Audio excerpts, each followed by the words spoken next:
बिस्मिल्लाहिर्रहमानिर्रहीम। अस्सलाम वालेकुम। पाकिस्तान के सूबे सिंध में हजारों साल पुरानी तहजीब मोहनजोदाड़ो। मोहनजोदाड़ो वादी सिंध की कदीम तहजीब का एक मरकज था। ये लाड़काना से 20 किलोमीटर दूर और सखर से 80 किलोमीटर दूर जनूब मगरब में वाक़या है। ये वादी सिंध की तहजीब का एक और अहम मरकज हड़प्पा सूबा पंजाब से 868 माइल दूर है। ये शहर 2600 कबल मसीह मौजूद था और 1700 कबल मसीह में नामालूम वजूहात की बिना पर ख़त्म हो गया। ये वजूहात क्या थीं? माहिरीन के मुताबिक ख्याल किया जाता है कि दरियाए सिंध का रुख तब्दील हो गया था, जिसकी वजह से ये सफ़ाए हस्ती से मिट गया। या इसकी और वजूहात हो सकती हैं, जैसे सैलाब का आना, बैरूनी हमला आवर या ज़ल्ज़ला।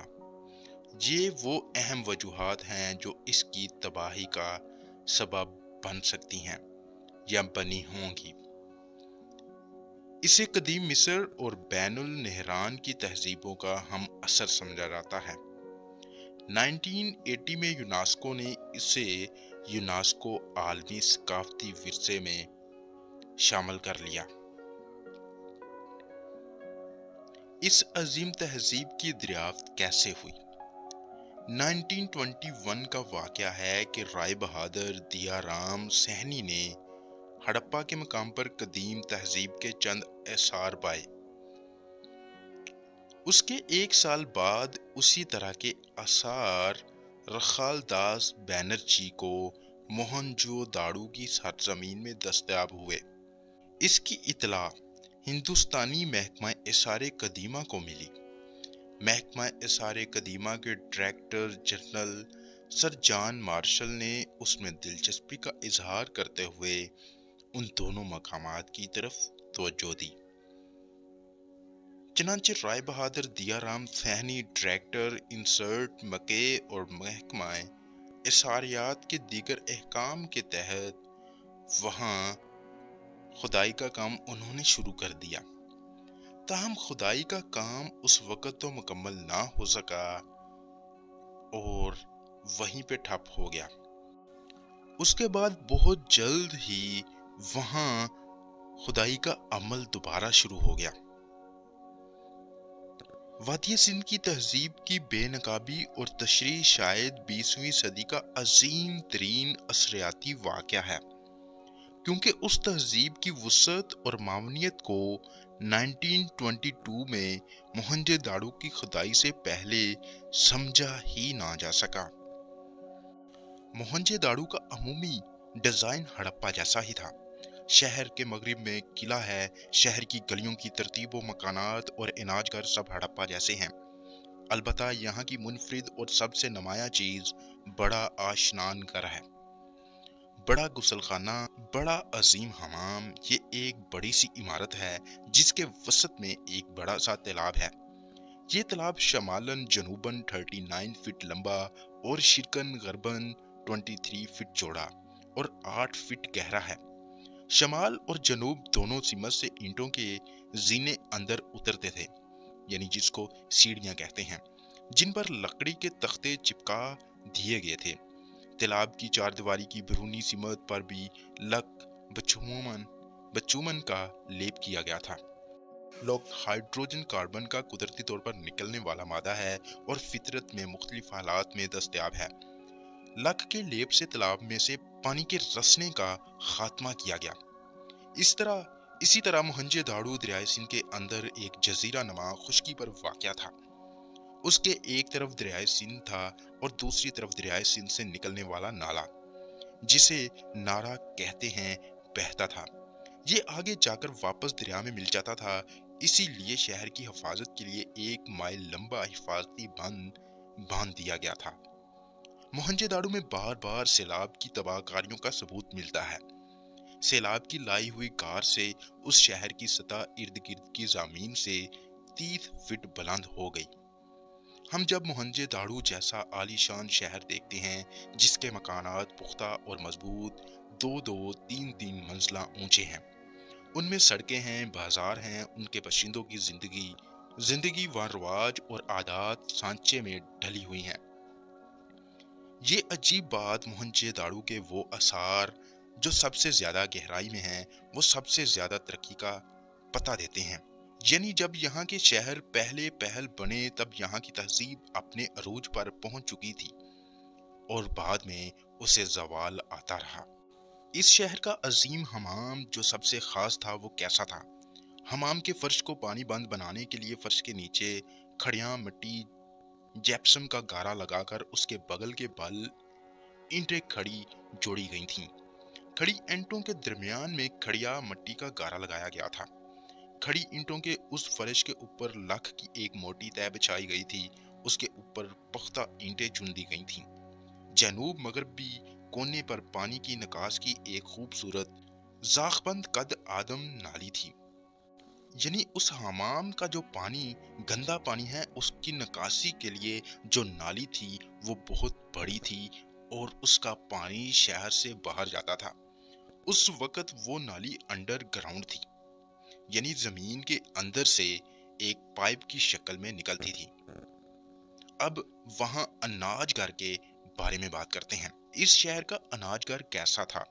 अजीम हमाम के मगरब में एक ऐसी इमारत मिली जिसका फर्श जमीन से 5 फीट ऊंचा था और उसके नीचे पुख्ता दमदमे बनाकर उनके दरमियान में हवा के गुजरने के दस्ते बने हुए थे। मोहनजोदाड़ो की अहम इमारतें कौन कौन सी थीं? आशना घर के शमाल मशरिक में एक तवील इमारत है जो 78 फीट है। उसकी वस्त में 33 मरबा फीट सेहन भी है। उसमें 3 बरामदे खुलते हैं। चारों तरफ बैरकों की तरह से कमरे बने हुए हैं। अक्सर कमरों के फर्श पुख्ता ईंटों के हैं। उस इमारत को शाही महल या बड़े बेचारी का घर समझना मुश्किल है, क्योंकि उसका तर्ज तमीर रिहायशी मकानों जैसा नहीं है। इसलिए खुदाई करने वालों ने उसे कॉलेज का नाम दिया था। जब तक मजीद खुदाई से उसका फैसला नहीं हो जाता ये इमारत क्या थी और इसका मकसद क्या था, ये पता नहीं चल सकेगा। आशनागर और कॉलेज के जुनून में एक और इज्तिमाई मकसद की इमारत मिली जो बाद में तब्दील कर दी गई, लेकिन चंद इब्तिदा में ये एक बहुत बड़ा मरबा शक्ल का हॉल था जिसका हर मरबा 90 फीट का था। उसके अंदर ईंटों से बैठने की नशिस्तें तामीर की गई थीं। पूरे हॉल में गुजरने के 5 रास्ते हैं। हर 2 रास्तों के दरमियान में नशिस्तों की 4 कितारें हैं। हर कितार में 5 नशिस्तें हैं। या तो उनके ऊपर लकड़ी की खूबसूरत नशिस्तें लगाई गई थीं या उन्हीं पर ही सामीन बैठते थे। ये कुल 129 नशिस्तें हैं और इसका भी मालूम नहीं हो सका कि ये क्या बादशाह का दरबार था या कोई और जगह थी। माहिरीन के ख्याल में ये बादशाह का दरबार ही था, जिसमें नीचे अवाम बैठती थी और ऊपर चबूतरे पर वहां का हुक्मरान या बादशाह बैठता था।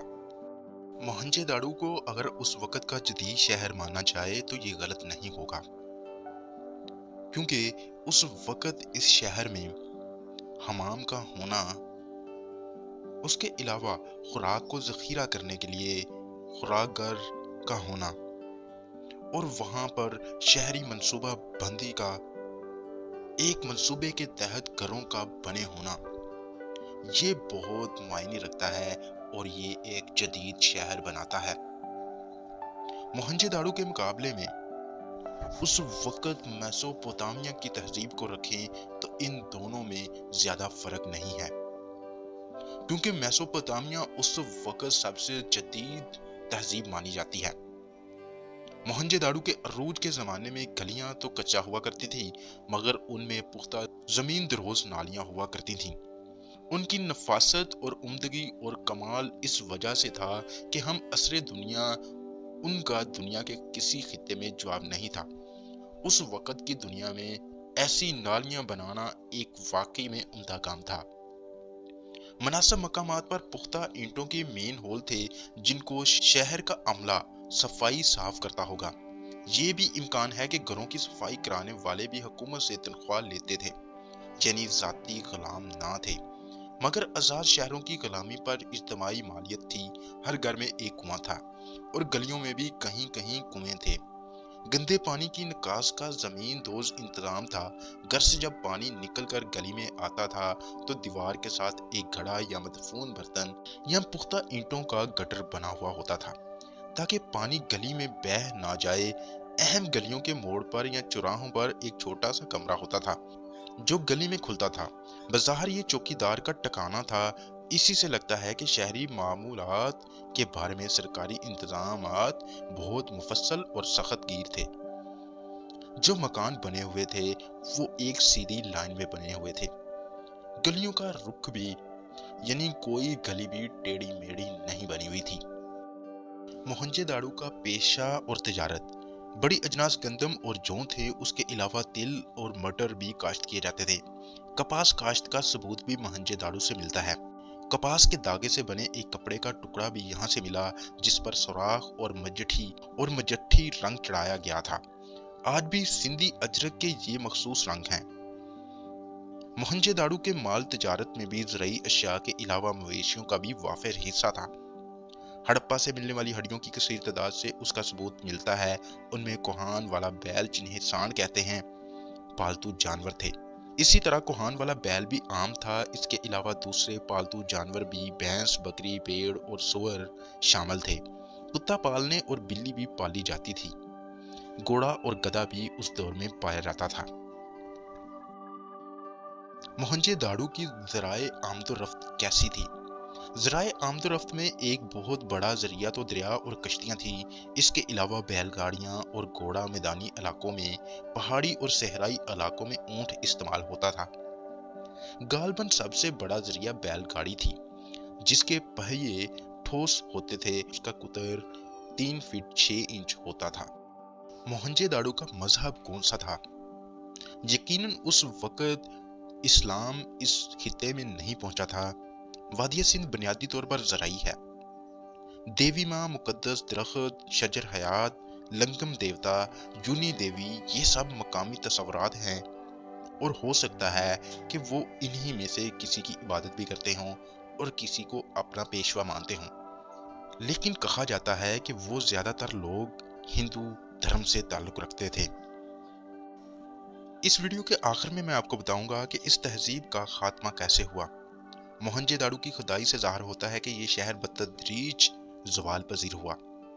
बारहा ये शहर सैलाब से तबाह हुआ और हर बार जब नई तामीरात हुई तो उनका म्यार पहले से बहुत सुस्त था।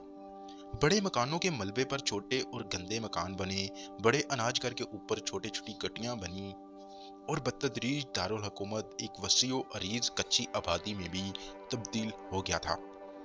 इस गुर्बत की वजह से खेतों की जरखेजी में कमी या आबपाशी के निज़ाम का आहिस्ता आहिस्ता नकारा हो जाना था, या ईंटों और बर्तनों की भट्टियों में जलाने के जंगलात को काट काट कर खत्म कर देना समझा जाता है, जिसकी वजह से बारिशें कम हुई और खुश्क साली हो गई।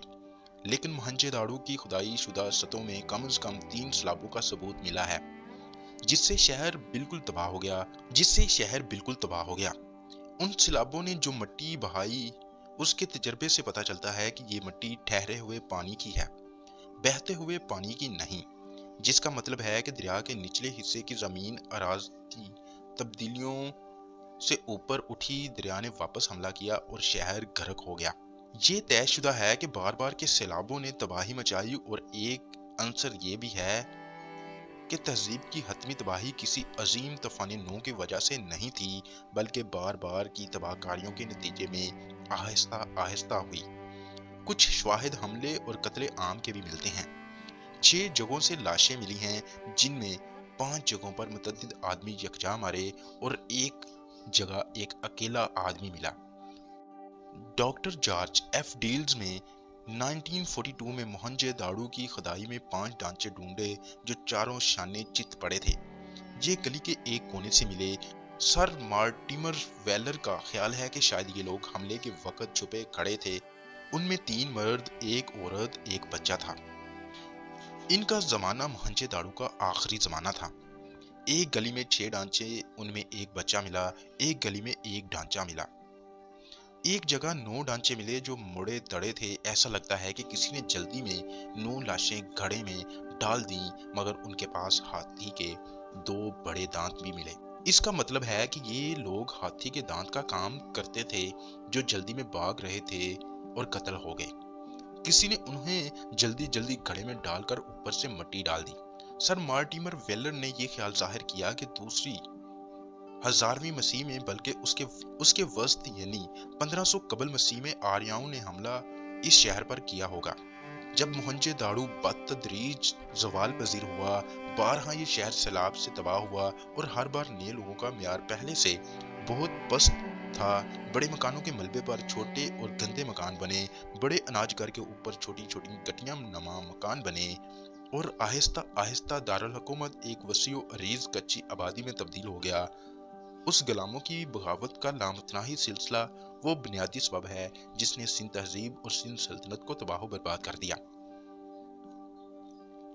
متفرق شہروں کے بار بار جلنے اور اس کے بعد کمتر دستکاری کے مروج ہونے کے بہت سے ثبوت آثار قدیمہ نے فراہم کیے۔ کمتر دستکار دہی کمی تھی جو سماج کی پشت ترین سیڑھی پر تھے۔ سمجھا جاتا ہے کہ یہ غریب وہاں کی عوام تھی، وہاں کے ہی لوگ تھے۔ یہ کوئی باہر سے آنے والی فاتح اقوام کی افراد نہیں تھے، مقامی غلام تھے۔ یہی وجہ ہے کہ سندھ کا کوئی شہر یا قصبہ تباہ ہوتا تو اگلی مرتبہ کمتر ثقافت دیکھنے میں آتی۔ کوئی بغاوتوں اور تجارتی قافلوں پر ڈاکوؤں کے حملے اور شہروں پر کسانوں کے حملے ہونا فطری سی بات تھی۔ ان روز کی روز بغاوتوں نے سلطنت کو بہت کمزور کر دیا۔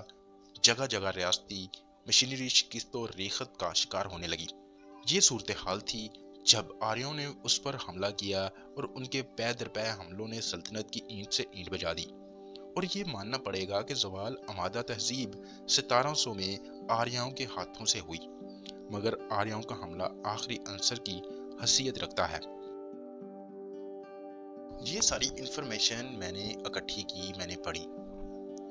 ہو سکتا ہے کہ جیسی یہ انفارمیشن ہو ویسا ہی سب کچھ ہوا ہو، لیکن میں نے موہنجو داڑو جو انڈین فلم دیکھی تھی اس میں تو آخر میں ایک بند ٹوٹتا ہے اور سیلاب آتا ہے۔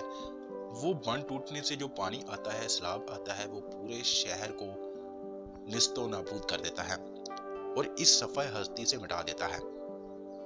تو خیر، کچھ لوگوں نے لکھنے میں اپنی جو ان کے سمجھ میں آیا انہوں نے لکھا۔